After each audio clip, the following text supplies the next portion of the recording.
सास जैसा पति। कई औरतों की ख्वाहिश होती है कि वो सिर्फ अपने पति के साथ रहे, क्योंकि सास की झिक झिक किसे पसंद है। एकता की सास साथ नहीं रहती, सिर्फ पति और वो।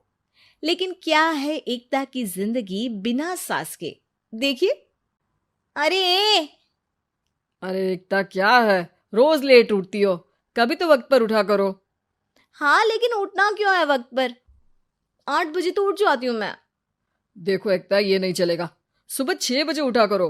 खाने में थोड़ी वैरायटी बनाओ और घर को साफ सुथरा रखो ना। अरे अरे अरे, जो मुंह में आ रहा है बोले जा रहे हो। क्या मेरा घर गंदा रहता है? कितना साफ रखती हूँ। खाने में भी हमेशा मैंने अच्छी चीजें बनाई हैं। और फिर ये 6 बजे उठने की जिद क्यों? देखो, मैं नहीं जानता। बस 7 बजे तक घर के मंदिर में दिया जल जाना चाहिए। एकता बेचारी करती भी क्या, पति की बात माननी भी तो जरूरी होती है। एक दिन एकता सुबह पूजा करके पति को प्रसाद देने कमरे में जाती है, तो पति अपनी माँ से फोन पर बात कर रहा है। हाँ माँ, मैंने तो साफ बोल दिया। सुबह 6 बजे उठना है, नहा कर ही किचन में जाना है और 7 बजे तक मंदिर में दिया जल जाना चाहिए। आ रही होगी चाय लेकर। चलिए मैं रखता हूँ माँ, बाय। बेचारी एकता ने पति का ये रूप तो सोचा ही नहीं था। वो पति से कहती है, सुनिए, अब सारा काम हो चुका है घर पर, क्या करूं? मुझे कुछ देर के लिए मेरी सहेली सौम्या उसके घर छोड़ दीजिए। अरे कैसी बात करती हो कि घर पर कुछ काम करने को नहीं है?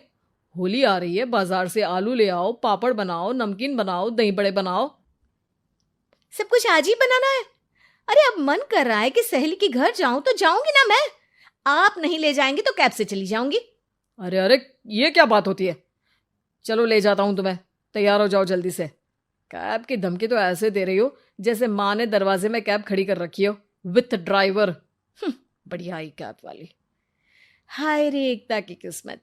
वो सोचती है कि सास साथ नहीं है, लेकिन पति के हाव भाव किसी अक्कड़ू सास से कम ही नहीं है। पति एकता को सहेली के घर छोड़कर कहता है, अच्छा सुनो, वक्त पर घर चली जाना और शाम को गर्मा गर्म पुलाव खाऊंगा मैं। बनाकर पहले ही मत रख देना। और हाँ, रायता भी बना लेना। हाँ जी हाँ, फिलहाल क्या मैं अंदर जा सकती हूँ? नाश्ता पेट भर करा दिया, दोपहर का खाना भी पैक कर दिया। पहले जो खाया है उसे तो पचा लो, दिन का खा लो, अभी से रात के खाने की चिंता में बाल न जड़ जाए कहीं। पति को एकता की बात पर गुस्सा तो बहुत आता है, लेकिन ऑफिस में देरी के कारण वो कुछ नहीं कहता। एकता सहेली के पास जाती है, जहां सास बहू बैठकर गप्पे लड़ा रही होती है। हाय सौम्या। नमस्ते आंटी जी। अरे वाह एकता बेटा, बड़े समय बाद देखी, कैसी हो? अच्छी हूँ आंटी जी। घर का सारा काम हो गया था, बोर हो रही थी, सोचा सौम्या से मिलती चलूं। हाँ हाँ बच्चों, तुम लोग बैठकर गप्पे लड़ाओ। मैं तुम लोगों के लिए नाश्ते पानी का इंतजाम करती हूँ। सास ये बोलकर किचन में चली जाती है। अरे एकता, कैसे आना हुआ? थोड़ी परेशान सी भी लग रही है, सब ठीक तो है ना? अरे यार, कहाँ ठीक हूँ। ना सोने मिलता है, ना अपने मन का कोई काम करने मिलता है। बस सुबह 6 बजे से किचन और रात के 12 बजे तक घर का काम। मेरी तो कमर ही टूट रही है। अरे क्यों मजाक कर रही है? तेरे तो मजे हैं।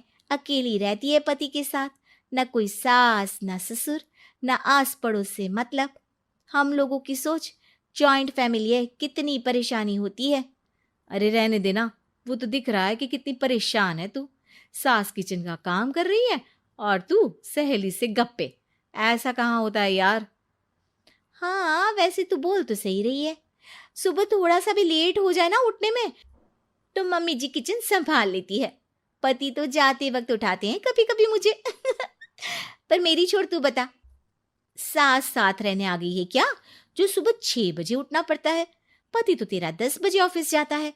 4 घंटा खाना बनाने में लग जाता है क्या तुझे, एक लोगों का? अरे रहने देना यार, मेरा तो पति ही सास से कम नहीं है। सारा दिन का ड्रामा। अरे बातें सुनाना, बोलियां बोलना, कोसना, क्या क्या नहीं आता है उसे। यार मैं तो हैरान होती हूँ कभी कभी कि ये सास की आत्मा तो नहीं आ जाती ना इसमें। अरे परेशान हो चुकी हूँ। इतना ही नहीं, वो तो अपनी माँ से मेरी चुगली भी करता है। समझ गई। मतलब तेरे पति की गाड़ी चल यहाँ रही है, लेकिन रिमोट तेरी सास के पास ही है। अरे अब जो समझ, रिमोट है या कंट्रोल है, बस मेरा तो मुश्किल हो रहा है यहाँ रहना। सोच रही हूँ 2-4 महीने के लिए मायके चली जाऊं। क्या करेगी? 2-4-10 महीने बाद तो आना ही है ना यहाँ पर। तो क्या करूं, तलाक दे दूं क्या? अरे ये कोई सोल्यूशन नहीं है। तू अपने पति को सुधार भी तो सकती है। कैसे कैसे सुधारूं? सौम्या उसके कान में कुछ कहती है, जिसे सुन एकता खुश हो जाती है। अगले रोज, हाय रे, मेरी तो टांगे ही नहीं चल रही है। हाय हाय हाय, बहुत दर्द हो रहा है भगवान। अरे क्या हुआ एकता, रुको मैं माँ से पूछता हूँ। लेकिन पति जैसे ही माँ से बात करके एकता के पास आता है। क्या नौटंकी है ये, क्यों रो रही हो? अरे कोशिश करो ना उठने की। ये काम से बचने के लिए जो नाटक है ना, बंद कर दो, वरना माँ आ जाएगी यहाँ पर। एकता की तो मानो मन मुराद पूरी हो गई। अरे हाँ हाँ, तो बुला लो ना उन्हें, जल्दी से बुला लो। मैं 4-5 दिनों के लिए आराम करना चाहती हूँ, चल तो सकती नहीं हूँ। खाना पीना कैसे होगा? अब क्या था, सासू माँ आ जाती है एकता के घर। सासू माँ, मुझे ये हमेशा बताते हैं कि आप कितनी हार्ड वर्किंग है। बस अब अगले 15 दिनों तक मैं आपको देखूंगी और आपकी जैसी ही बनूंगी। ये बता रहे थे कि आप 5 बजे सुबह उठ जाती हैं और अरे बेटा, कुछ ज्यादा ही नहीं बता दिया तूने। अब नहीं माँ, मैं चाहता हूं कि ये आपकी तरह तौर तरीके सीखे, जैसा आप मुझे बताती है ना। मैं तो हमेशा हॉस्टल में रहा, कभी देखा भी नहीं आपको, लेकिन मैं चाहता हूं कि एकता पूरी आपकी कॉपी बने, घर गृहस्थी आप ही की तरह संभाले। हैं? हाँ हाँ। तो अब माँ जी यही है, तो क्यों ना कल से शुरू। लेकिन अगले दिन सास 9 बजे सोकर उठती है। बेचारा बेटा बाहर से खाना मंगा कर खाता है। शाम को घर आता है तो सारा घर बिखरा रहता है। अरे माँ, ये घर इतना बिखरा क्यों है? अरे वो बेटा, आज वक्त ही नहीं मिला किचन से। सुबह का नाश्ता, दिन का खाना, अब रात को तो मेरा मन ही नहीं है कुछ बनाने का, तो बाहर से ही ले आ, या दिन का जो खाना बचा है ना वही खा लेना। ओ माँ, इससे अच्छा तो एकता कर रखती है। भले ही आराम आराम से काम करती है, लेकिन आज तक मुझे बासी खाना नहीं खिलाया। खुद तो तुम 9 बजे उठी हो, वो तो फिर भी 8 बजे उठती थी। अरे बेटा, मेरे बस की नहीं है 8 बजे उठना, वो तो ना मैं झूठ बोल रही थी। मैं तो चली अपने घर। अरे कम से कम तेरे पापा मुझे सुबह की चाय खुद तो बना कर देते हैं ना। ना जी ना, मुझे नहीं रहना अपने बेटे के पास। ये बोलकर सासू माँ चली जाती है अपने घर और एकता की लाइफ फिर से सेट हो जाती है बहुत अच्छी तरह।